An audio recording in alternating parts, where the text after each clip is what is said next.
Hello. Hey, how are you?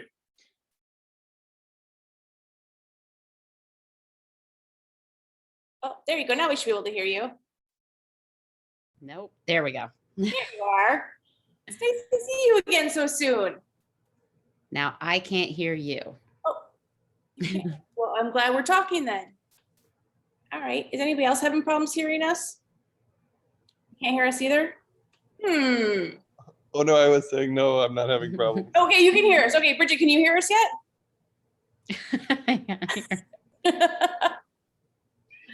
All right, Jeff, but you can hear us. Yeah. Okay, cool. Oh my God. This has been a long day. It helps. Turn your phone on. There we go. That rocket science Sometimes the small things. Small things. Been a really It's all long. good. It's one of those days. One of those days, no worries. We broke a glass during our last webinar a little while ago, so we had to try to clean that up and still continue with the webinar. So it's all good. Good times. Yourself up. All right. Awesome. We're going to see if a few more people pop in here yet, and then we're going to go and get ahead and get started. Many of you are from conference last weekend. Thank you for being here. Just put in the chat box where specifically you're from. Let us know where you're from. Love to see some new faces as well. We're going to mute you guys just so there's no background noise as we get started so everybody can hear. Also, grab some paper and a pen or pencil or computer. Awesome, Virginia. Awesome. We'll have a lot of East Coast individuals this evening. All right. Yeah, like you guys, like Evan said, if you're just joining us, let us know where you're joining us from. I love it. California, PA, VA, love it. We got so many people from the East and West Coast. I love that. Awesome. All right. So like we promised, we're going to talk about what tonight? We always do threes. 3 assessments, 3 cues. However, in order to give you the cues, we need to give you some context. We're going to give you 3 of our favorite corrective exercises to address the most common issues you're going to see with your clients. Welcome to this free webinar training. We're also going to invite you to a longer training. If you really like this information and found it useful, we'll give you some information at the end of this session as well. Now, I'm Dr. Evan Osar. I'm a chiropractic physician by trade. I've also been trained as a massage therapist and certified. I started out as a personal trainer before I went to massage school and did that early in my career as well, and still use those concepts in my practice today. I work with my lovely wife. Yes, and his boss, I'm Jenice Mattek. I'm a manual therapist as well as the director of our practice in Chicago Integrative Movement Specialist.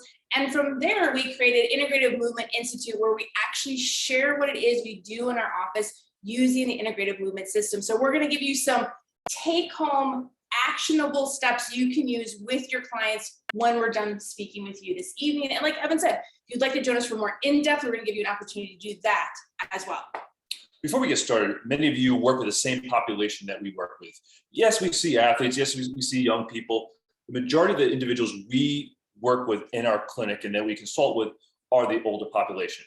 Now, I'm 52 this year, so I'm kind of moving into that population age. So when I started to develop chronic shoulder issues, I realized that a lot of what I was learning as a chiropractic physician, what I learned in rehab, my own rehab for my shoulders, as well as what I learned as a personal trainer, just wasn't relevant to me anymore. Because when I was breaking down, I'm like, this is the stuff I'm teaching people to do. And I'm breaking down with the information that I'm being given and taught and learning online and at my live courses. That's really what started me on this journey. And you have a very personal story around chronic migraines. Yeah, absolutely. I think one of the things that's really important is, even though oftentimes we talk about working with older adults, older being a relative term, of course, but older adults, 50, 40, even 40s is more. But again, younger and younger people are coming to our practice because they are finding themselves injured and in chronic pain at a much younger age than maybe many of us even did. And definitely many of our older clients found themselves in. And part of that is just related to how we exercise. And that was definitely one of the driving forces in what brought me to the first 26 or 27 years of my life struggling with chronic migraine headaches, so much so that by the time we started actually focusing and drilling down what was going on with me, I was taking up to 1,000 milligrams of ibuprofen a day. I could barely move my head, my neck, my shoulders, and I was a manual therapist. So that really wasn't going to bode well for a lifelong career, which I still get to do today.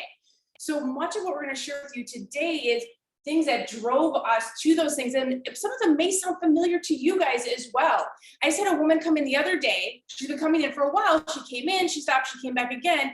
And she gave me this, we were just talking and she's like, you know what? I wish I would have met you guys 10 years ago when I had my original injury of being thrown from a horse and shattering her pelvis. She said, because I went to physical therapist after physical therapist after physical therapist. And while they were great for that moment in time, she's like, I feel like they never addressed the problem. They didn't address how I was actually moving. They addressed get stronger. They tried to address my pain, but they never addressed how I was moving. And I didn't even ask her to say any of that. And so then I'm like, would you mind writing that in a testimonial? Because that actually really talks about what we do and what's different, because neither one of us are physical therapists. You started as a personal trainer. I'm a personal trainer, I'm a massage therapist, but what we do, people say, is so different, and it delivers a different impact on their life after they've been working with us for a while. And to that point, I have a gentleman, he's 21 or 2, he's in flight, he's actually in flight school, he's flying in to see me tomorrow. He had been to 3 physical therapists. We did an online consult, and during his second session, he had his massage therapist. I asked him to have a massage therapist in the room with him so that she could do some of the soft tissue work that I needed to have him do through the virtual session, since I couldn't see him in person. And she's like, you know, what's going on with your shoulder and your neck? Because he's got shoulder and neck issues. You know, 21, 22-year-old kid already, he's having shoulder and neck issues. He was like, I've gotten more relief in that one online session with Dr. Osar than the 3 physical therapists that he visited in his area. So we know that this information works and is applicable to your clients regardless of their age. In fact, I have another kid coming in tomorrow. He's driving in from another state to see me. Again, shoulder and neck issues. I got another guy flying in on Sunday. So people are coming in, not just because we're so awesome. I mean, yeah, we're kind of awesome. But number one, we follow a very specific process. And one of the things we want you to take home from here is not just the exercise. We're going to share some exercises, some assessments, some cues, the process. And I love this quote. I always love football analogies and ones that are very broad sort of analogies. And the great late coach of the 49ers, I'm a Seahawks fan, so 49ers and Seahawks are rivals out there in the NFC West. When he took over the 49ers, the team was 2-14. So a really awful team. His first year of coaching the 49ers, 2-14. Second year of coaching, they were 6-10. So basically in 2 years, they won 8 games and lost 24 games. Now, if you had given up on Bill Walsh, you would have given up on a coach that would win the Super Bowl in his 3rd year and win 3 additional Super Bowls, so 4 total in his tenure. The coach that followed up with him, one of his assistant coaches, won the Super Bowl after that as well. And what I love about Bill Walsh's philosophy, and I'm going to somewhat quote him, he said, when I took over, our focus was 100% on our process, not the outcome of our processes. And I realized that if we focused on the processes and it didn't give us results, we would go back and refine our process. Our actions and our attitudes would reflect the dedication to our process as well. And you can see the success he had, even though early on he didn't have success. And when you're working with your clients, especially clients with chronic issues, because that's a lot of the clients that you and I are going to get. We're going to get those clients with chronic issues. It's really about the process. So the process we're going to take you through here is we always assess our client.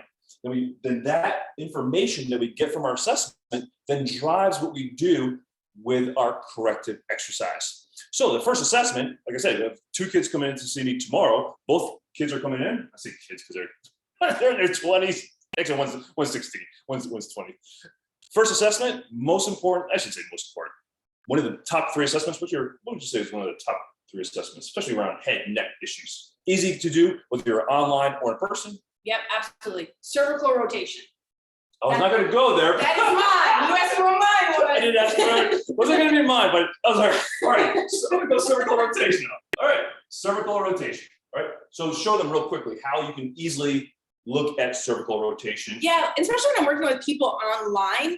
One, cervical rotation is something that people, if you're working online or you don't put your hands on people, it's one that people can feel a difference. They can feel when they get stuck.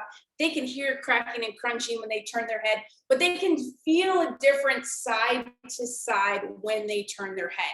So really, you're just gonna have them always start center, arms relaxed at their sides. Oftentimes you wanna have them standing. If they're sitting, that's okay, but you just wanna have them turn and look over that right shoulder, come back to center and stop, and then turn to look over that left shoulder, come back. Have them repeat it 3 times. If I'm working with people online, oftentimes I'll look from the front and from the back. Just oftentimes when you're looking from the back, you can see a little bit more of how far their face can you see when they turn one way versus the other. So you can see a little bit. If you can't, like I've got a lot of hair going on, so maybe that doesn't help so much, but if you're looking from the backside and you can see more of their face as they turn, or maybe you can see like, well, they're saying this, but when they actually turn their head, I see a lot of shoulder movement as they're starting to turn. You shouldn't see a lot of shoulder movement when they're turning. Their head should move separate from their shoulder. So you shouldn't see like shoulders coming in or shoulders rotating. You're really just looking for pure range of motion. At what point do they start to compensate? And then get their feedback. Because every once in a while, your client doesn't see or feel what you see. So be sure that you're looking for that as well. So that was mine, Evan. Maybe you had a different one, but that was mine. We talked about the head next. So since we're giving you the assessments, let's put it into a little context. What, if you're going to sum it up, what's the one thing that you believe drives, not activity, so to speak? You wanted me to say that. No. Okay. No. This is not scripted in any way. Yeah. What's one of the biggest things that drives a loss or asymmetry in cervical rotation? Because that's helpful to know, because that's also what we're going to address during corrective exercise. That's what I'm saying. That's what you wanted me to say. No. Breathing. How my client is breathing. I'm going to assess, how does my client breathe? Where do they breathe? And even more importantly, where do they not get their breath? All right, so that is likely going to be our first corrective exercise. So we're going to put 3-dimensional breathing. So if you guys were with us in DCAC, we did a bunch of breathing last weekend, and we'll review that tonight. Cool. Okay. So number 2, the second most easy assessment to do. It's easy to see in person. It's easy to take a whole group of individuals through this. Is shoulder flexion. Shoulder flexion will oftentimes go with cervical rotation, meaning if your client has decreased cervical rotation to their left side, they oftentimes will have decreased shoulder flexion on that side. So not always, but oftentimes, because write this down as well, when your client has a shoulder issue, they likely have a neck issue. The shoulder issue is probably driven from the neck and or feeding back into the neck as well. Here's why. Because the nerves that are coming out of your neck are the nerves that go down your arm. When those nerves get impinged or overstretched and trapped in fascia or tight muscles or scar tissue possibly, that can impact the innervation of those nerves to the muscles in your shoulder. Shoulder range of motion is one of the easiest things to look at and one of the first things that becomes impacted by any kind of restriction, tightness, suboptimal breathing strategy that happens around this area. So very easy. Look at cervical rotation, then look at shoulder flexion. Easy to do. Keep the arm straight. You want to have a client put their arms by their side, keep the arm straight and keep it go straight up overhead. So that when you're looking at your client from the front, their arm is next to their head and not out here like this. So you want the arm straight and next to their head. And then compare it side to side. Because you'll see on me here, you'll see that my right shoulder flexion is decent. Not awesome, but it's decent. Left side, I have tears in both my shoulders. The left side is just more a problem. It's heavier for me to lift. It's harder. You see this big difference in range of motion. Because you'll hear a lot of people in our industry say, hey, asymmetry in range of motion is a normal thing. Don't worry about it. Everybody's asymmetrical. It's the big differences. Absolutely, we're asymmetrical. It's the large differences. Usually we go somewhere around 10 degrees of difference side to side. I definitely have a 10-degree difference. think about that when you're walking, your client is walking. One arm is swinging, the other arm doesn't swing as much. If one arm is swinging, that means their rib cage is rotating, their neck is rotating. The other side not rotating as much, then you're going to have asymmetry in cervical rotation. So that's, again, how it can relate to everyday life. And again, if your client can't get their arm overhead and they need to lift something heavy, they have to do something. Usually they'll throw the rib cage up or shove their pelvis forward to get something in a higher cabin or to lift overhead. Obviously, that will impact your exercises as well. Now, obviously, the corrective exercise that goes with limitations in shoulder flexion is you want to do some kind of release. We're going to leave release out of this this conversation. One of the exercises we want to do some version of a wall plank, because that will help teach the client how to, it'll use the hand contact on the wall, very similar to what we did when we were crawling on the floor as infants, or maybe as adults, crawling on the floor, to use the hand to feed back into the shoulder, to feed back into the rib cage. So some kind of version of a wall plank, or we'll use the hip hinge pattern. And Artie the cat has been making little pop-ins, so if you see her pop by the screen. All right, so that's 2 assessments, 2 corrective exercises. If you had one more to do, what would be your next top assessment? Are we throwing breathing in there as just like a given? We'll throw breathing as a given. You always want to look at how your clients are breathing, where they're breathing, and more importantly, where they're not breathing, because that's where you're going to focus their breathing on or in to that area where they're not breathing well. I like to do hip rotation. I would agree with you as well. Why is hip rotation such an important assessment? Valuable assessment. Valuable. Important. Well, again, we're gonna be looking for asymmetry side to side. My clients have to be able to rotate their hips when they do basic things in life. They have to be able to bend and walking. They have to be able to rotate through their hips as they're walking, and walking hopefully is something we all need to do every day. So we definitely want to make sure that we're looking at that. Also, hip rotation can be an indicator of how poorly my client is breathing. Can also be an indicator of maybe pelvic floor issues as well. So I like hip rotation for some of those reasons. And just to add to what you said, I like for all the same reasons. When we think about life is really rotation. It's a creation of rotation. It's a control of rotation. When our clients lose rotation, they lose a lot of their function. If we think about walking is stepping onto one leg, rotating your pelvis towards that leg, and then as you swing the other leg forward, rotating it away. So it's an internal rotation towards that leg, and then it's an external rotation. So we need the ability to be stable, obviously, and also create rotation.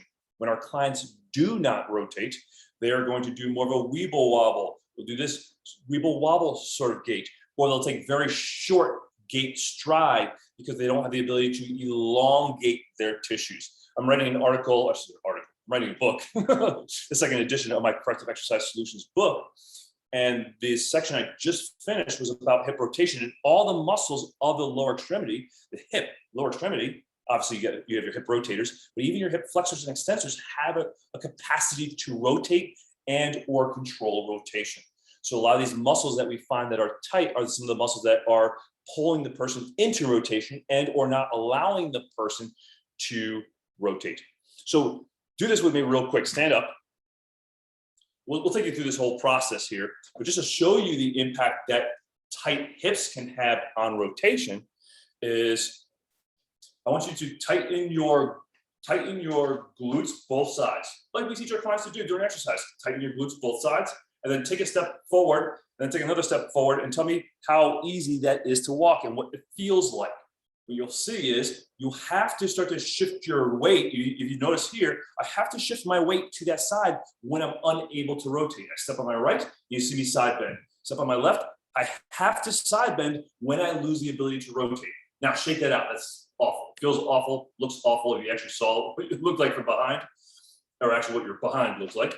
Take a step now and allow your pelvis to rotate. Now I can shift my weight and rotate, and then counter rotate as I shift my weight onto the other side. So very easy to feel the difference when you over grip your hips versus allowing your hips to rotate and your center of mass to move towards that side, the support leg, and then towards the opposite side. super easy to see what happens in your own body when you lose rotation. Now, how do we improve hip rotation? Obviously, you're going to do myofascial release around the hip to release some of the restrictions.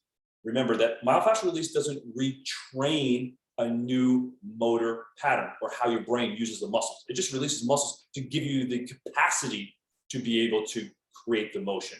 What you want to do now is teach the client how to rotate. One of the easiest ways, there's many different ways to teach rotation.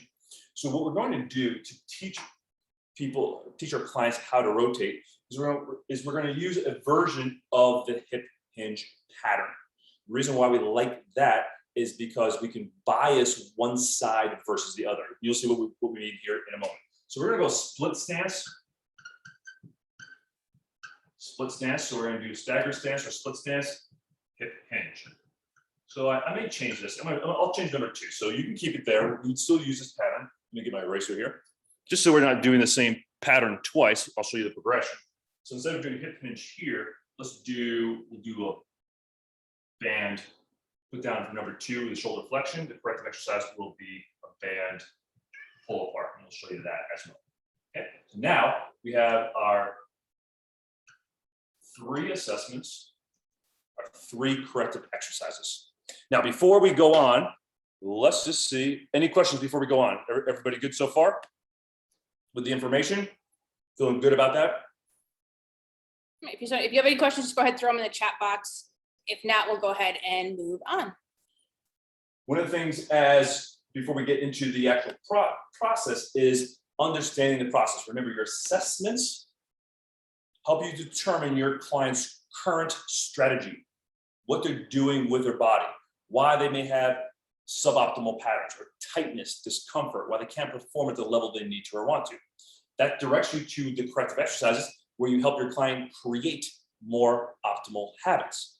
We're going to use the principles that we discussed during the workshop, and you've heard us talk about the ABCs: alignment, breathing, control. We believe that when you put the joint in the best position for loading, the brain gets a better signal.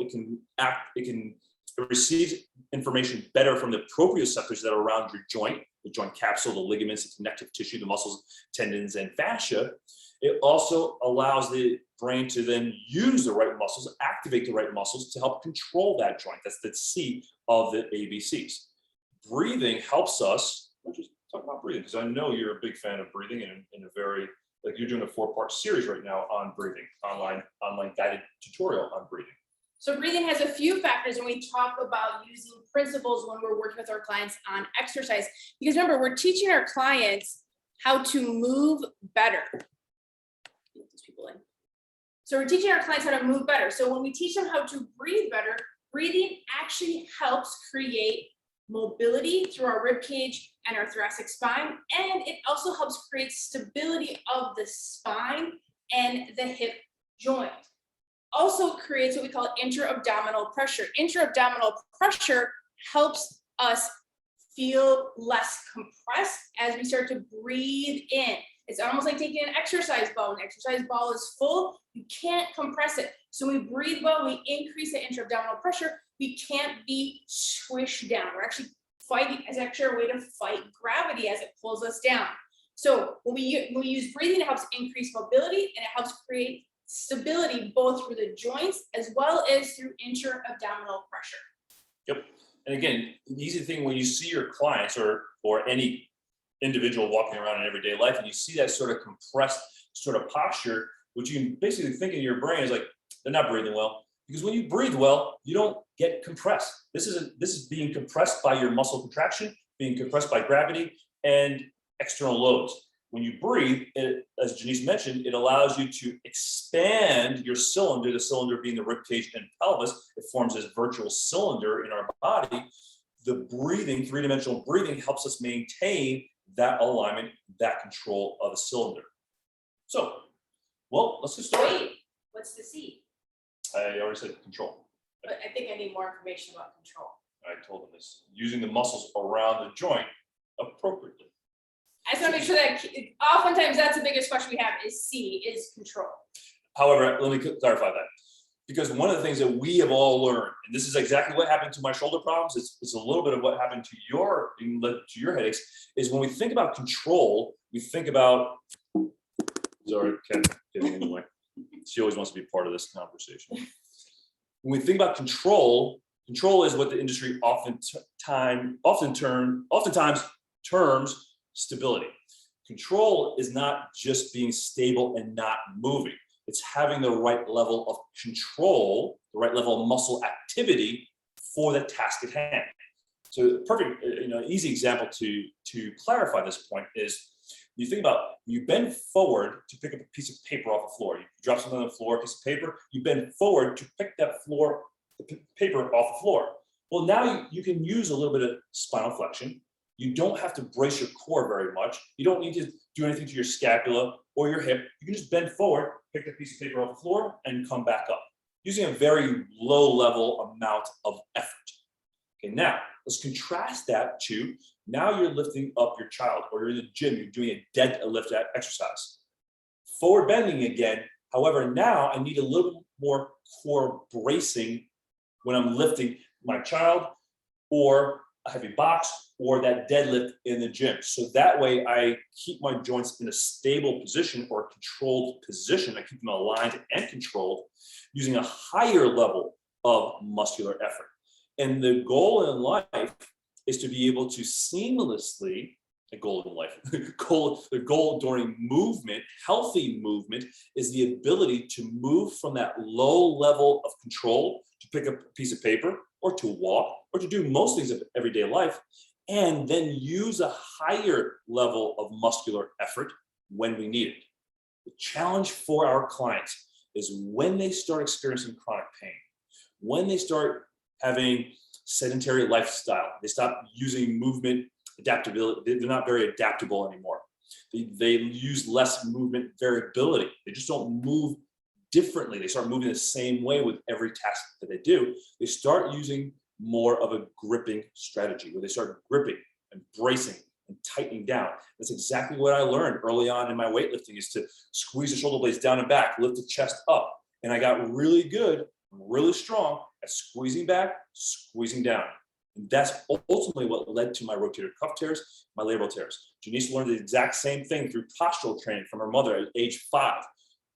Chest up, squeeze down and back, tuck your tushy under, pull your belly button in.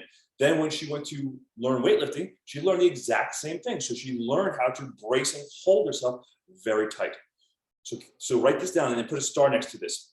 The key to longevity, to health, is having the ability to move from those low level of control. You're still controlled, you're still aligned, you're still using muscular effort, however, a low level. You can think of it like a radio, a volume knob. You're down at a 1 or 2 out of 10 volume. Then as you start to do more aggressive activity, or should say, now you're starting to be a little bit more active or lift a little bit more weight, now you're up around a 5 or 6. As you're doing heavier loads, like you may do in the gym, or when you're doing physical manual labor in your garden or something like that, you're carrying your groceries or your garbage out to the sidewalk. Now you're up around maybe a 7, 8, 9, 10. The healthy individual is able to then go back to their 1, 2, 3, 4 and live their life down there.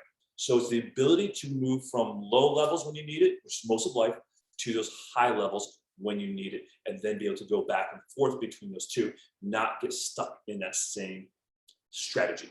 So we're going to teach you. I think he had a little bit more to say about control. What do you think? Just a little. So hopefully that makes sense, because the control is again, because we've all learned that, like, brace, tighten, squeeze, make everything tight. And some of the most challenging clients we have that come and see us are actually in the fitness profession, because they've all learned to tighten and brace, and they think like walking around tightness like this is the way to walk around and live your life, and it's not. And that's actually causing a lot of our own issues as health and fitness professionals, and also for a lot of our clients who they default to being very stiff, very rigid as their control strategy. So we want to, again, low level of control at times, most of the times, and then use that high level of bracing when we need it specifically for a task. Okay, now let's go through this assessment process. Jenice will take you through the assessment process, and then we'll start our corrective exercises and go through our 3 favorite and most effective cues. Okay, so let's go ahead and do our assessment together so that you can get a sense of what this feels like in your body, how you can feel the change or how you don't feel change. And then when we start to add on those corrective exercises, what do you feel after? Because you always want to make sure you do a pre-assessment. How's my client when they come into my session or start my session? And then what does my client feel like? What do they look like when they're done with my session? The goal is the client feels better, they're moving better, they're more connected to their body. Also, if something went awry in the session, you're going to know that as well, and so will your client. This will also help give your client ownership of what's happening in their body when they're with you and when they're not with you. So let's go ahead and go back to that cervical rotation. So we're going to stand with our feet relatively together, arms resting at our sides. And again, we're just going to turn to look over that right shoulder, come back to center, turn to look over that left shoulder, come back to center. Now, we're not just looking for range as we turn right, come back to center and left. We're also looking for the quality of that motion. What does it feel like? Does it feel smooth? Does it feel ratchety? Are you hearing that popping, crunching, gravelly sound as you turn one direction versus the other? And just make a mental note or write that note down. Which side moved further and what did that quality of motion feel like overall? All right, so that's our cervical rotation. Now we're gonna go into shoulder flexion. Now we're gonna be looking for compensations when we're looking at our clients when they're doing this. So I'm gonna stand to the side. I'm gonna put my opposite hand over my rib cage because remember Evan said, if I don't have full range of motion, I'm gonna try to make it up through going into spinal extension. So you're gonna be able to feel if you lift your ribs as you bring your arm up overhead. So my arm is resting at my side, thumb is facing that way. I'm gonna go ahead and bring that arm up overhead. Remember, you want that arm close to your head. If you're coming out here, that's a compensation. If your client is bending their elbow or bending their wrist, that's a compensation. You're looking for that pure range of motion, okay?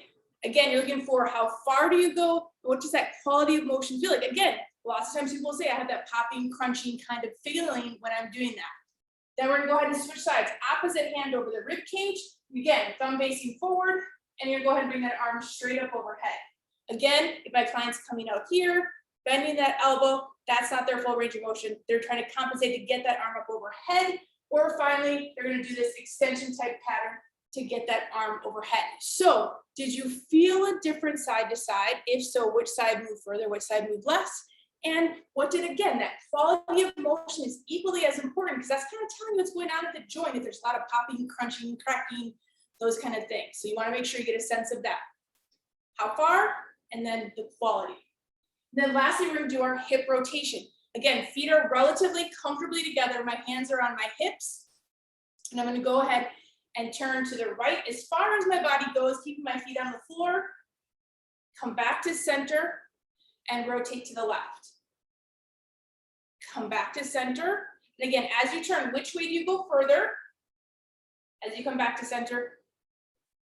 Lots of times people will say, oh, as I do that, maybe I feel some pulling through the front of my hip. Maybe I feel a little bit of discomfort in my SI joint or my low back. We're gonna compare side to side again. Which way do you go further or easier? And what does that quality of motion feel like? So those are the 3 quick, easy assessments you can use if you're working one-on-one with somebody, if you're working online with somebody, or if you're working in a group. It's a great way for you to kind of get an overall picture of your group and also your group to assess both how they feel, and it's going to give them great input into the value of what you do with them throughout the session when you reassess. The other cool thing about doing those assessments, number one, it doesn't take much time at all. It literally took about 2 minutes in total. It helps to improve your client's proprioception because so many of our clients, as you know, you've experienced, don't have great body awareness. So one of the things to start to bring body awareness is to have them self-assess and then check in with their accuracy. So like when you're looking at your client and you see, okay, yeah, which side feels heavier or harder? And they're like, neither side, they feel the same. And you're like, there's a huge difference. Take a picture of that, show them the difference. That helps to build in their awareness, like, let me go recheck that. Oh yeah, it helps to improve their body awareness. So that's a big part of the learning process, is creating accurate views of where you are in your body. I was just reading a book on balance today, and they were talking about how older people, one of the reasons why they lose their balance and lose their posture is because they lose awareness of where their body is in space, amongst other reasons. So one of the things that we can do, additional value we can bring to people is improving their body awareness or their proprioceptive sense, okay? So Jenice is gonna take us through the first corrective exercise, 3-dimensional breathing. So choose one of your assessments that you found that was most relevant to you. So maybe it could be shoulder flexion, maybe it was neck rotation, maybe it was hip rotation. Check that before Jenice takes you through this exercise. So just that one, check it side to side, and then she'll take you through this breathing exercise, and then we'll recheck it right after. Okay, so what's your favorite cue to use with 3-dimensional breathing, Jenice? What's my favorite cue? There's lots of cues. I don't have a favorite one on that one. That's a hard one. Topic tonight. 3 best cues. So what's your one best cue for breathing? I would have 3 best cues for just breathing. So let me think about that one. So go ahead and check that one assessment that meant the most to you, or you felt the biggest, like, wow, there's a big difference side to side, or that feels really tight. Just go ahead and get a sense of that one again. And before I give you my favorite cue, so this is gonna come when we're actually going through our 3-dimensional breathing. Oftentimes when we're going through 3-dimensional breathing, we need to have our clients have proprioceptive feedback where that breath goes. Because there's a saying, if your brain can't find the muscle, you can't train the muscle. And oftentimes our clients don't breathe well, so they don't exactly know where their diaphragm is. So we have to give them some kind of tactile input as to where that diaphragm is. And just a reminder, our diaphragm is a 3-dimensional muscle that sits inside our rib cage and attaches all the way around our rib cage and to our spine. So we can use things like a yoga strap or a big towel that they can easily wrap around their rib cage. Now, when you've assessed your client, you'll know they don't breathe great up here, they don't breathe great here, they don't breathe great back here.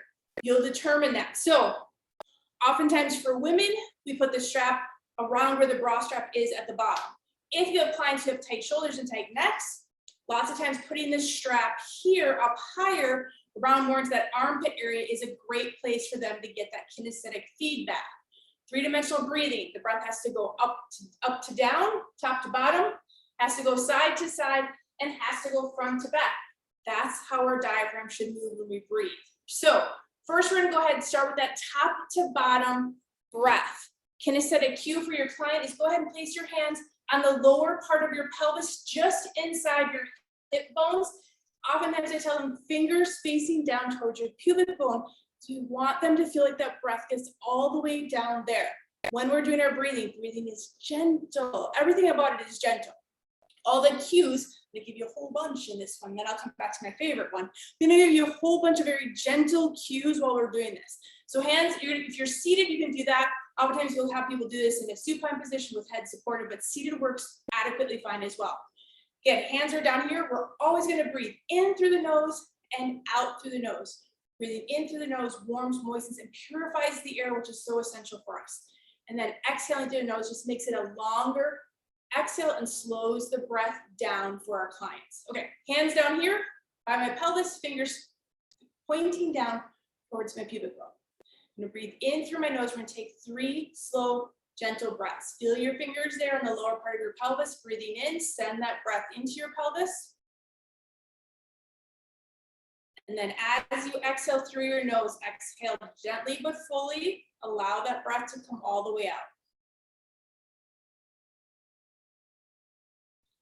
Breathing in gently through your nose, sending that breath in down to where you feel your hands. Exhale fully but gently all the way out through that nose. Feel as though that breath comes all the way out before you take the next one in. Breathing in gently. And then exhaling fully but gently, allow that breath to come out through the very tip of your nose all the way out. Good. If you don't have a strap, you're gonna place your hands either here. If you felt like your neck was one of the tighter areas, you can go ahead. If it's comfortable for you, do not jack yourself up. You can put your thumbs up into the area of your armpits along your ribs. Otherwise, like I said, the strap works really, really well for that kinesthetic cue. Again, I'm going to bring your awareness to the sides of the strap, or if you have your fingers up into that armpit area, to that area.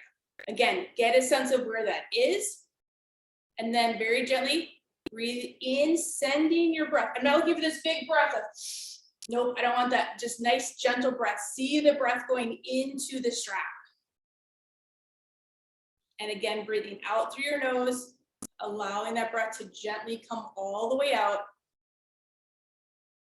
In through the nose, out into that strap gently. And then exhaling fully but gently all the way out through the nose. One gentle breath here through the nose, out into that strap. And then exhaling fully but gently, allowing that breath to come all the way out.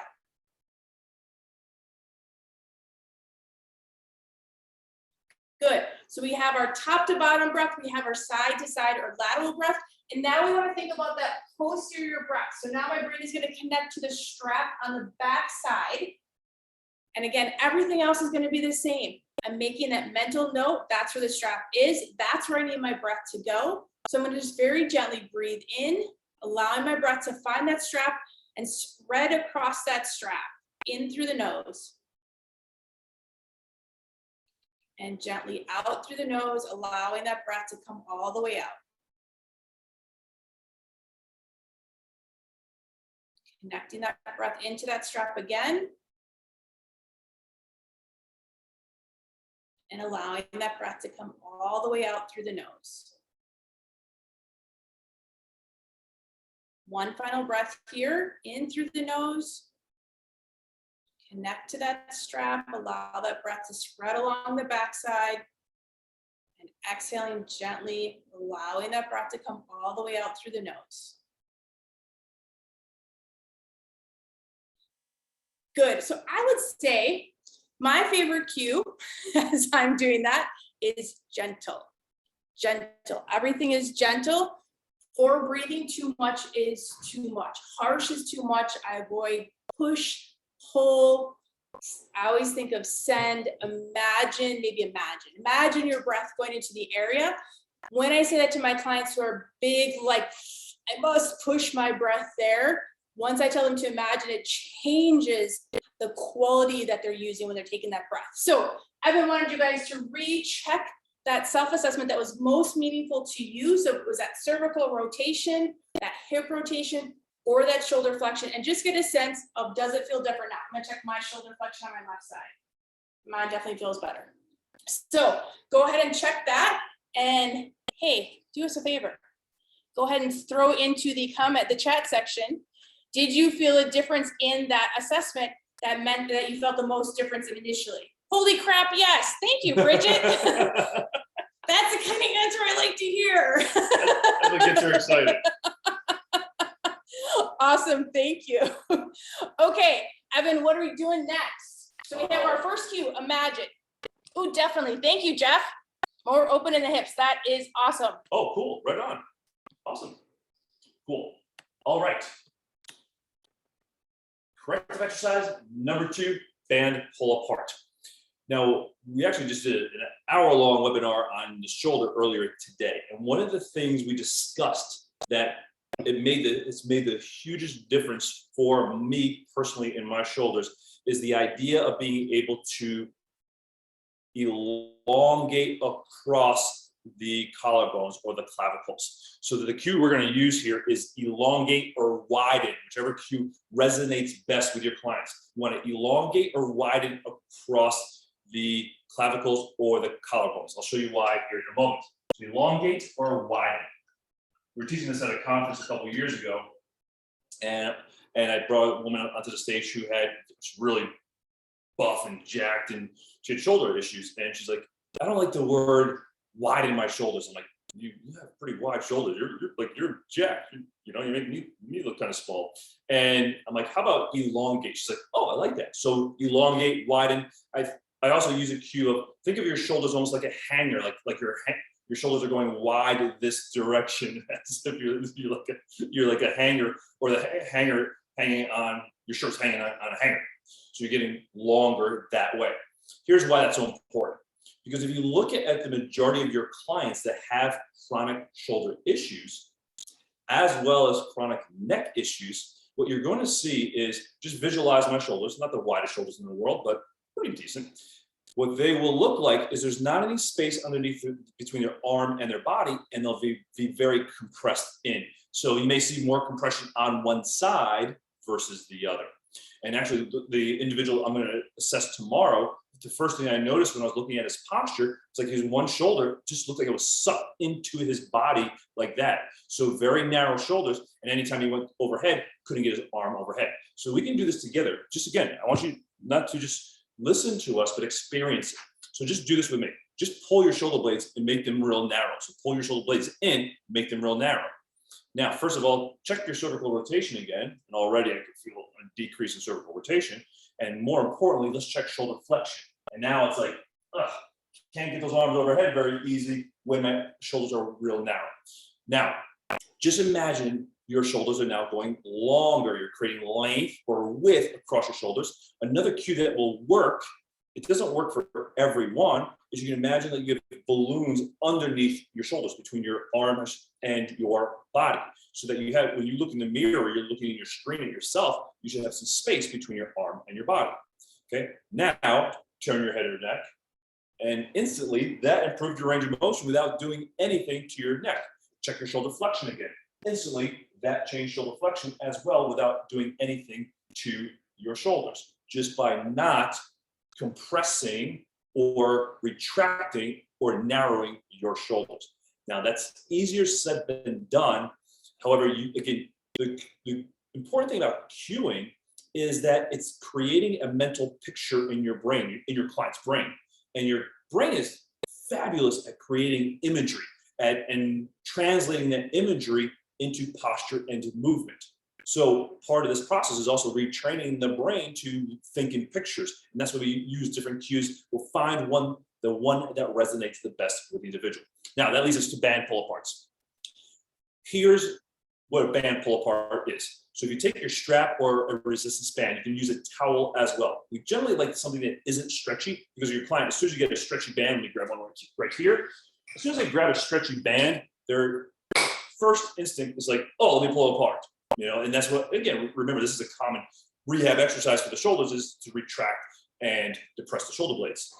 That will not retrain the optimal position of the shoulders. In fact, it actually contributes to that narrower shoulder position.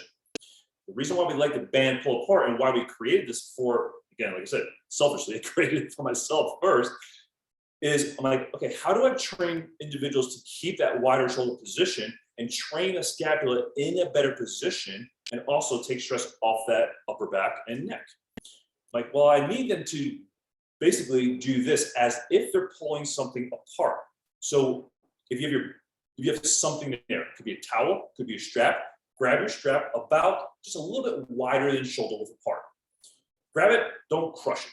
Grab it lightly, don't crush it. Now turn your palms so your palms are facing in like that, okay? Now bring the strap to your shoulders, so right about there. So if you notice, I'll turn around, I'll turn to the side first, you'll notice that my elbows are slightly in front of my body, and from behind, you see the space between my upper arms and my body. They're not pulled down, they're not pulled in, they're not pulled back, there's space, okay? Now, when you think about this position, you're like, okay, Dr. Osar, that looks like nothing I'm gonna do in the gym, or does it? Think about a chest press. If I'm lying on my back or even doing a standing chest press, isn't this your chest press that you're doing 2 sets at one time? What about a row? You turn your hands back here, this is your row pattern. Okay, what about an overhead press? This becomes your overhead press position, or your high to low cable row, or if you bend over here, this is your bent over row. If you turn your palms again, turn your palms up, we went from here, turning the palms up, this becomes your bicep curl, this becomes your tricep extension. So basically, almost every movement pattern you're going to do with your client comes from this position right here, which is why it's so valuable. The challenge is it's a super challenging position for your clients to actually understand how to be wide and keep their arms not scrunched in. That's where some of your myofascial release will come in. It's also retraining your clients how to move the shoulder appropriately. Okay, so let's check. Let's go back. Hold on. Let me back up one more step. Let's check shoulder flexion. Check the side that you noticed that was more limited. For me, left shoulder flexion. So here's my shoulder flexion, and it feels heavy, a little crunching here in the top of my shoulder as I do that. It just feels real hard. I can get it up, but you notice the amount of motion of my rib cage that has to happen to get that arm overhead. Okay, so we'll check that again here in a moment. All right, let's do our band pull apart. Remember, it's not about how hard you do it. It's about how wide you can actually get the shoulders and how light you can make your shoulders on top of your rib cage. Okay, here we go. Arms here, turn. Bring the band to your left side forward. Now, I want you to breathe in and use the same breath that Jenice just taught you. Breathing in and out through your nose. Remember that warms, moistens, and filters the air. It's a longer pathway to get down to your lungs as well. Breathe in. And as you breathe out, all I want you to do is take the band from just below your chin to right about forehead height, okay? And look at my forearms. My forearms stay perpendicular to each other the entire, I guess that would not be perpendicular, they'd be parallel to each other, parallel to each other as I go through my movement pattern. So again, breathe in, and as you breathe out, send your arms up towards the ceiling. Breathe in, come back down. So I'm just giving light tension in the band. Breathe out. Imagine that width across your collarbones. Okay. Now, again, for many clients, they'll need to do myofascial release before this, but just do a few more repetitions. Breathe in, breathe out as the band goes up. So breathe in as the band comes back down. Let's do 2 more. Breathe out as the band comes up to your forehead. Breathe in as you come back down. Let's do 1 last rep. Back up. As you're breathing out. The reason why we breathe out on the way up is so that we bring the ribs down as the arms are going up.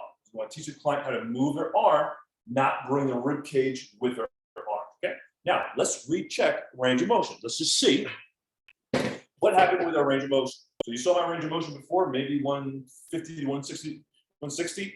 Now we'll check range of motion.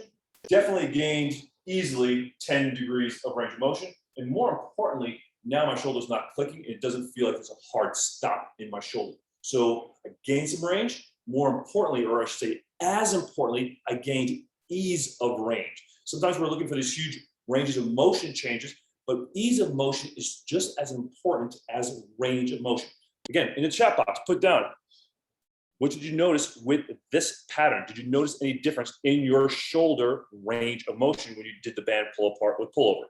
Again, super easy pattern. It's not always so easy to train that pattern in your clients because they're going to want to try to muscle that strap and pull their shoulders down or try to pull their arms out to the side to really keep their arms in this position here. Bridget, again, yes, felt more in control of the movement. Fantastic. That's awesome. I'm excited to try the banded pull apart with some of my clients. Your approach to the shoulder has been a game changer for me and many of my clients, but it's hard to help some of them get the feel for it. Absolutely. And again, that's why, remember, it's the whole process. It's the release, do the self-assessment, do the release, then do the band pull apart, then recheck it and show them the difference. That's how you really get buy-in with your clients. Now, the one other thing that I would leave to the end, I just want to make sure I don't forget to tell you guys, one of the things, we always share in our certification program with all our certified folks, don't own your client's problems, right? Our responsibility, we have 3 of them: enroll, educate, empower. Enroll, get them into your system, get them excited about what you're doing.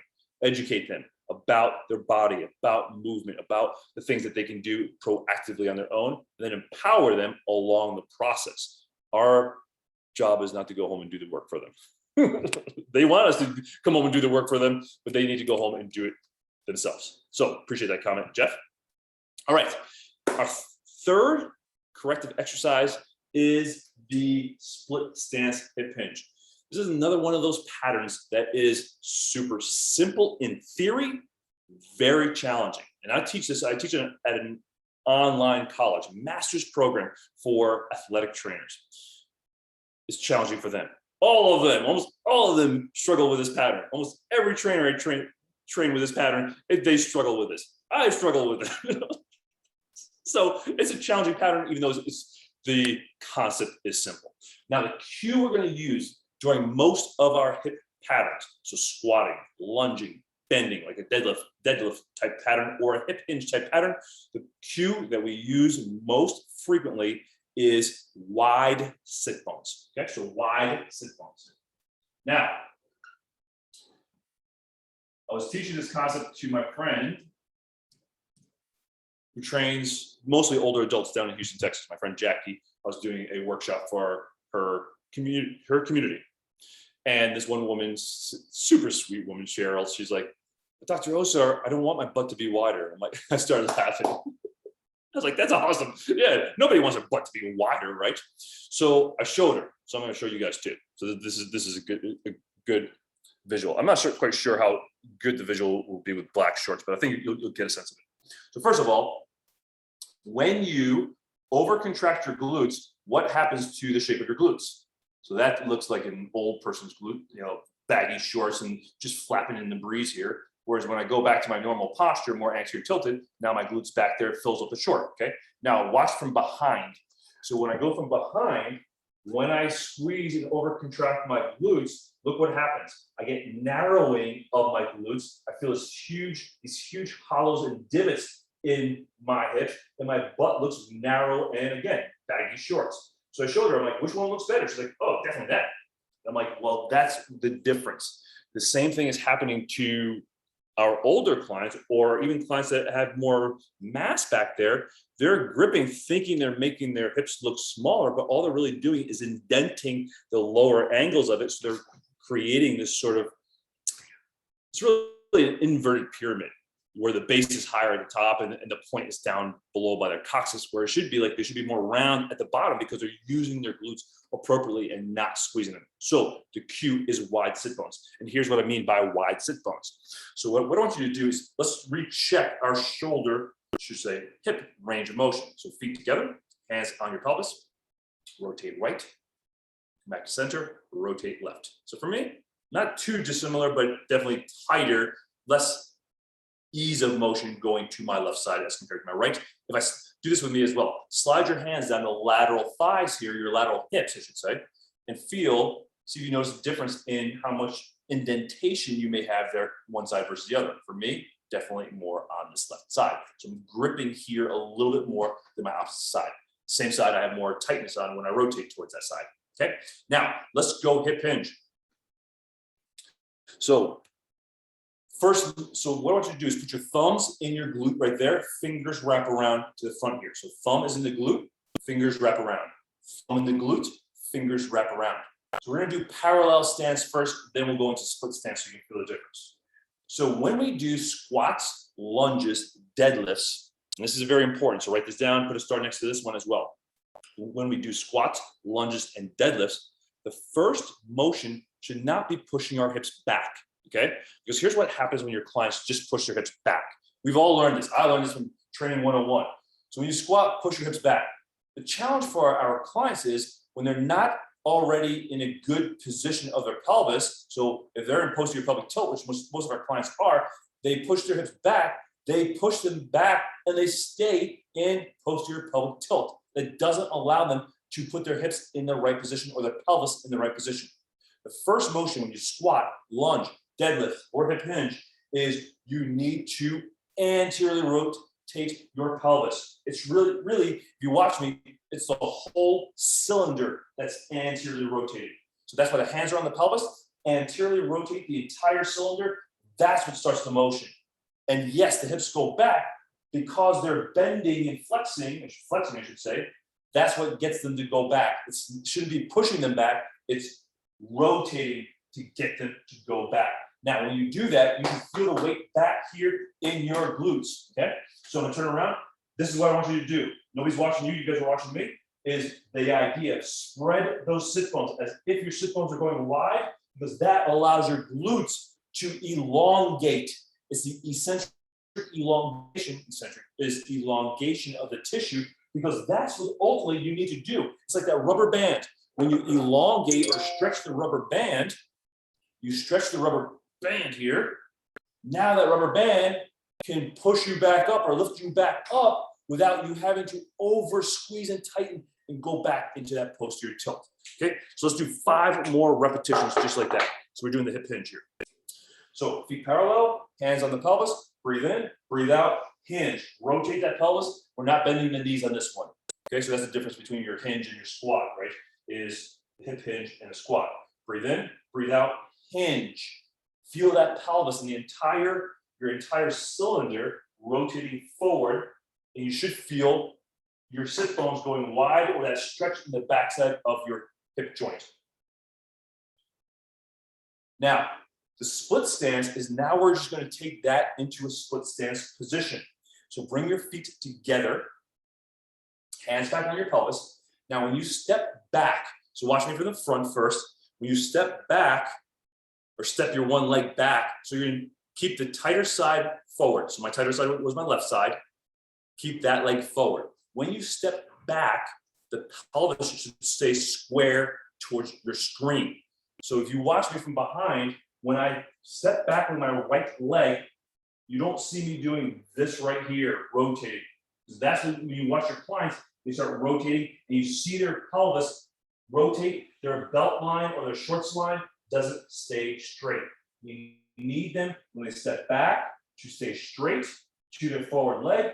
And then when they hinge, you want them to keep that pelvis square and not rotate away from that forward leg. So they should feel it in the back side of that hip, okay? So again, let's breathe in, go slow with this and don't go very far with this. So go slow, don't go very far. So step back, hinge, and again, you should feel it right behind your sit bone. I just trained glutes yesterday, so actually I'm a little sore right there. So it's very easy to feel it right back. So I know I did a good job. Soreness here, no soreness in my knees, no soreness in my back, all soreness right there. Hinge, and then come back up without over squeezing. Remember, it's the eccentric phase of the exercise pattern we want to be most focused on, not coming up. Because if you load them appropriately, they will be able to get back up and be in the most appropriate position and use your glutes appropriately. Go one more time. Load, elongate, and then come up, or widen the sit bones, I should say. Okay. Now let's recheck. Let's recheck to see if we created a change. We only did the tighter side there. Hands back on your pelvis. Go to the other side. So my right side feels good. Actually, maybe feels a little bit better. Now go left side, and now much better. Not as good as the right side, but it doesn't feel like that pulling tightness, a stop that I felt last time. Same thing. I want to hear in the chat box. Did you feel a difference in yourself? What did you notice with your hip rotation as you checked yourself?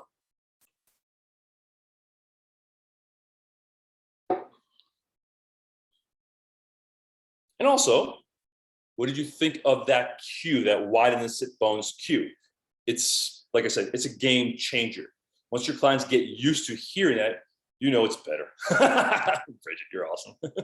That's great. You know it's better for sure. And again, that's how powerful these correctives can be.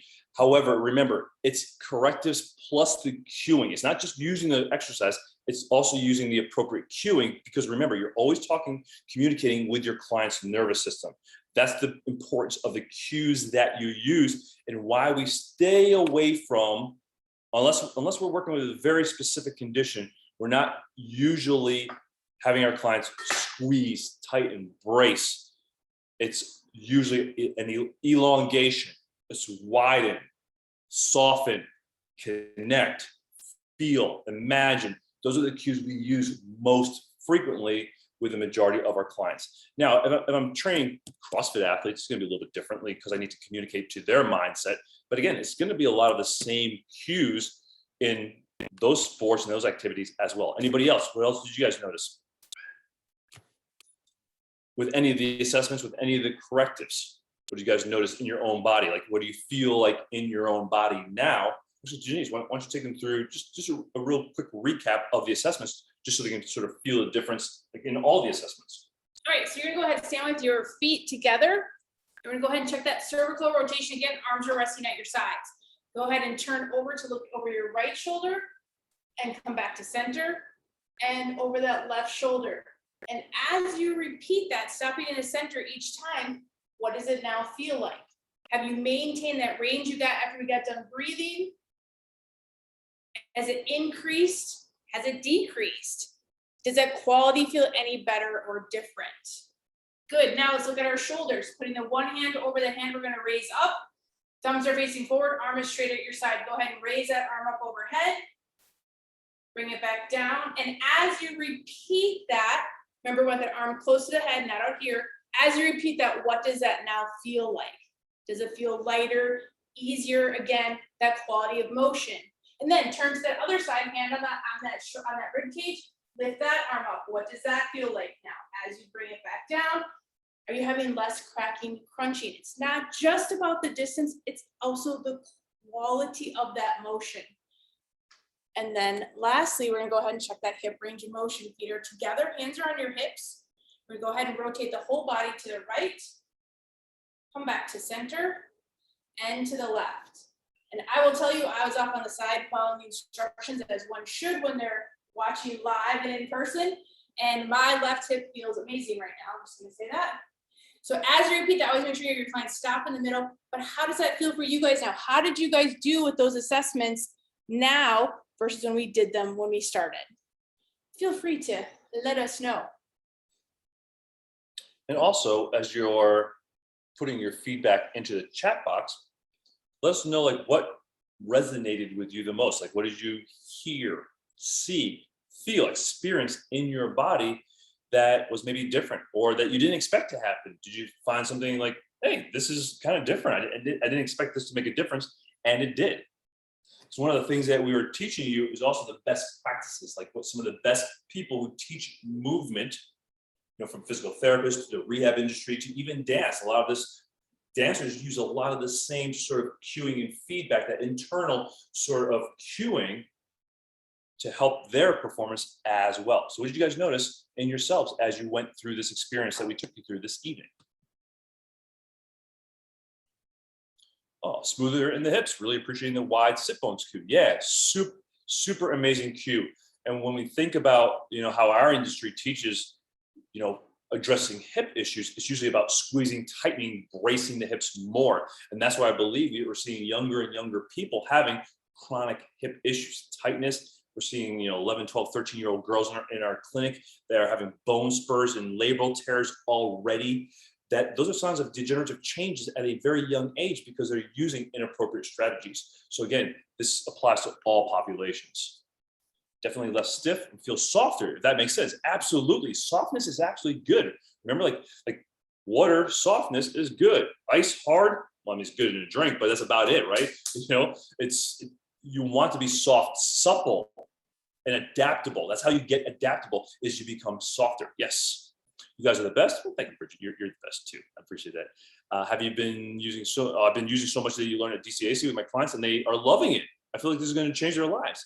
And that's really the important thing that we're trying to share with you is this can truly change your clients' lives. And Jenice is a perfect example, right? You know, she was on birth control pills, 1,000 milligrams of ibuprofen. Like she had no periods for a bunch of years. She was drinking Coca-Cola almost every day to try to abate her migraines. How long did it take you? Would you say a year, 2 years to where you like actually got off all your medication? I can't say medication. I know that I've been off of it now for 20 years. However, I would say the process of feeling free would have been about 18 months. No. So think about this. For the last 20 years, so when we were moving, we moved last year, and we found the last bottle of ibuprofen that you bought the expiration date was 2005. That was the last time she took ibuprofen. So 20 years ago. Think about your clients now that are living on medication because of whatever. Many of them for their aches and pains, you know, joint pain, back pain, shoulder issues, headaches, things like that are related to their posture and movement strategy. The distinction you all made between control and stability feels really helpful. Awesome, that's fantastic, absolutely. Remember that stability it's a continuum, so to speak, right? It's a level of control. We need lower levels of control. We need higher levels of control. It can't be and shouldn't be just about bracing all the time. And many of us, especially us in the fitness industry, health and fitness industry, we learn like everything you do, squeeze tight and make things more. It's when you look at the best athletes and the people that study the best athletes, one of the things that they found out is that their ability to be relaxed, and then when they need to, boom, turn the muscle on and then go back to that relaxed state. That's what really makes the best athletes. It's not the strongest athlete. It's not the athlete that has the biggest muscles. It's the athlete who has the ability to turn the muscle on when they need it, then to relax so their pattern, their movement is super efficient. And that's ultimately, it's another way of talking about what we're training here, is we're training posture and movement efficiency. Because that's why a lot of your clients get so tired at the end of the day, because they're not standing, they're not walking, they're not exercising in an efficient manner. They're almost like fighting themselves. You guys know what that feels like, when you're sort of fighting yourself. It doesn't feel easy. We're trying to improve ease of motion or efficiency, and that relates to improved functional outcomes. You'll run faster, you'll bike longer, you'll be able to train actually harder and recuperate better when you're able to relax your muscles and rest as well. Awesome, fantastic. All right, let's go ahead and wrap this up. It's starting to get kind of late out on the East Coast. Oh yeah, it is. All right, so one of the things we did tell you is we were going to give you an opportunity to learn more with us, get deeper into this information, the integrative movement system, and that's much of what we shared with you already this evening. And so what we're going to do is, first off, I want to say when we were out at the convention this weekend, it was so nice, to see so many familiar faces and get to see friends that we haven't been able to see in almost 2 years, if not more. So that was really such a wonderful experience. And the one thing I realized that despite everything that's been going on this last year plus, is that fitness professionals are dedicated to what they're doing. They're hungry for information. They're hungry for doing the best for their clients. I think one of the biggest things people say is, I just don't want to hurt my clients, especially as you start to work with older people. We really start to think about that. Like, I don't want to hurt these people. Balance is so important for them. They want to be able to maintain their independence, stay in their homes, not have to go and be dependent on other people. So one of the things I really enjoyed about this weekend was just seeing that the fitness industry was one of the industries hit the hardest with COVID. Gyms were closed. I think in Toronto, Canada, gyms just opened last month. So gyms were closed. People, it was hard. It was hard for everybody. We connected more to our source of people, our IMS folks, during this time to support them, because we want everybody's spirits to stay high, because you have so much that you bring to your clients. So many people had to transition and make changes and start to train people online. And for some people, they're physical with their people. They want to be with them. They want to be able to touch them and talk to them, and their clients needed that. But so many people were willing to change and grow just so that they could continue to be a benefit to those people that they serve. And so with that, last year we did a great special for our integrative movement specialist certification. We did an anniversary special, and we know that right now it's still completely uncertain as to what's to come. We just don't know. Sometimes it feels like it's out of our control. However, we are people who don't feel like it's out of our control. We are in control of what we can do about where we are with what we have. And so with that, we are going to offer our IMS Foundations class. This is module 1 of the full certification. It allows you the opportunity to try the information for yourself and see how it works. So what I'm hoping is that you guys will join us in October. We're going to do 3 Friday afternoons in October. And we're going to take you through the TPC. We talked about that a lot when we were talking about breathing. Remember, I haven't talked about the TPC. It's this area here from your first rib all the way down to your sits bones. We're going to talk about the functional anatomy of that area. We're going to go a little bit deeper into breathing. How do you teach breathing? We want you to experience the information. Module 1 is about you experiencing the information, so that if you decide to move on through the rest of the program, you have that personal experience. Because if you're not doing it with yourself, how can you even begin to teach it with your clients? Then we're going to delve a little bit deeper into the hips, the anatomy of the hips, the functional anatomy of the hips. How does that hip complex move? What are some of the conditions that affect that TPC and that hip complex? And then finally, we're gonna go a little bit deeper into the shoulder and upper extremity. Why do so many people struggle with tight shoulders and have neck issues? We're gonna talk about a lot of those issues your older clients have: balance issues, osteoporosis, osteoarthritis. Why do they have those things? And what role do you play in making sure that they stay healthy and stay in their best, staying independent, so that they can continue to live their best lives and do those things that they need, want, and really love to do? So with that, we're actually offering, the tuition is the lowest tuition we've ever offered in the 10 plus years that we've been doing this course. And for just 3 payments of $120, you can join us for those 3 sessions. And we're also going to do a bonus session. Oftentimes, fitness professionals talk to us about anatomy. They need to understand anatomy better when they're working with their clients, so they can best explain it to their clients and take it to the terms that they can best use it. Your clients are hungry for information. They want to know what about their body. So it's best that you know it too. So we're going to do an introductory anatomy session before you start those 3 sessions in October.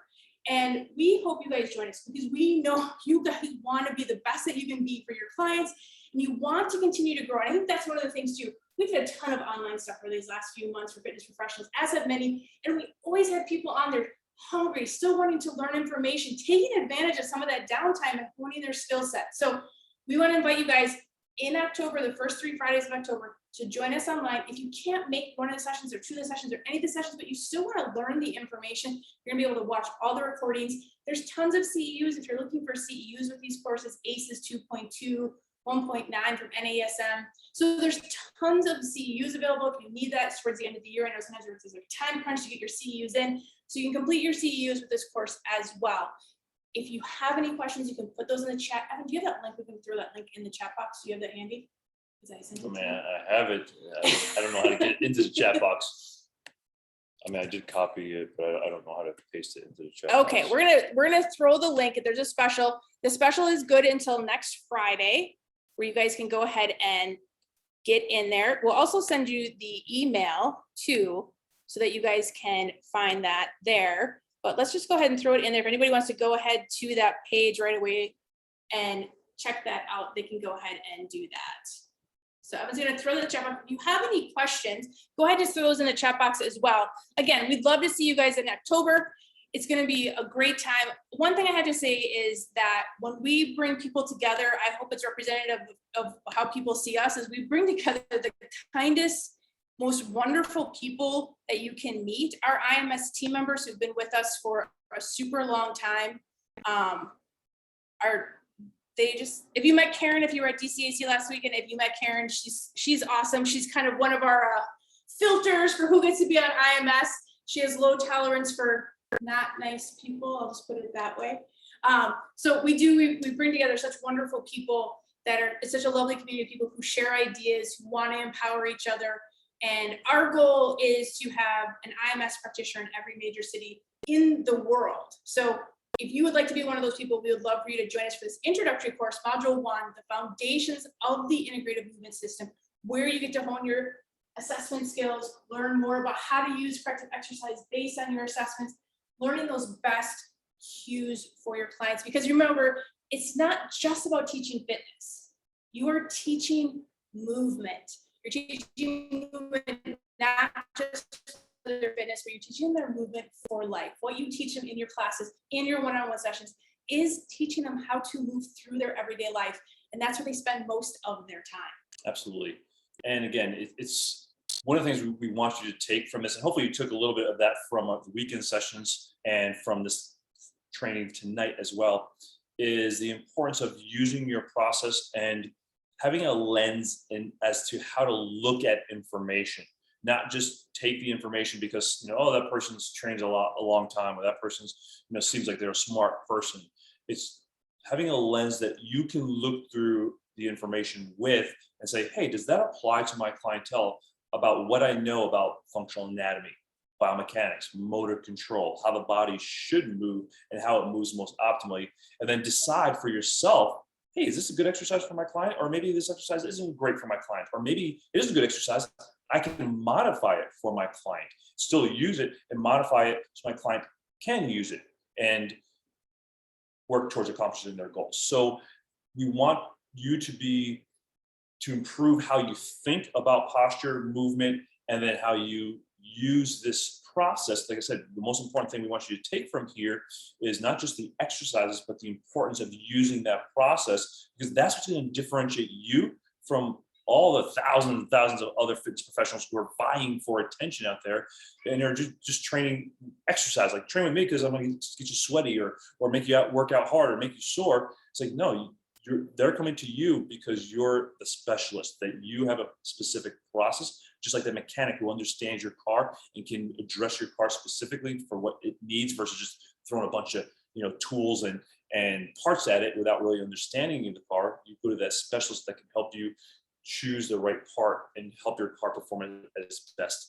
Be that person for your clients and your potential clients that need to find you and see that you're different from everything else that they're seeing online. So we'd love to see you. It's 3 Friday afternoons. So that way we pick the time of the week where it's like, it's not the weekend. So you have your weekends free. It's not during the week, during your busy times. It's Friday afternoon where most of us have more downtime, and it's an opportunity for you to just get into the information, to commit to your own learning, your own education, and ultimately help more individuals with your expertise. So click on the link. If you have any questions, just reach out to helpdesk@fitnesseducationseminars.com.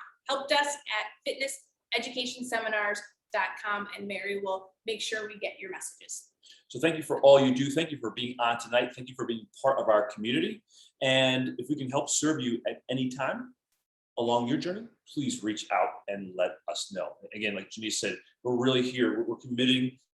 We committed this last 18 months to serving health and fitness professionals because we're in the same position as you are as well. Our business has been impacted, and we see like a lot of our leaders not trying to bring people together. And I know you guys are doing that. You bring your communities together. You bring people together. You're giving people a safe space. And that's another unspoken thing that we do as health and fitness leaders. So thank you for doing that. And we want to be here for you as well. Awesome, Jeff. We hope that we see you there. We see your message. We'd love to see you in October. All right, Awesome. you guys, have a great evening, and we will talk to you again very, very, very soon. Thanks, guys. Appreciate you.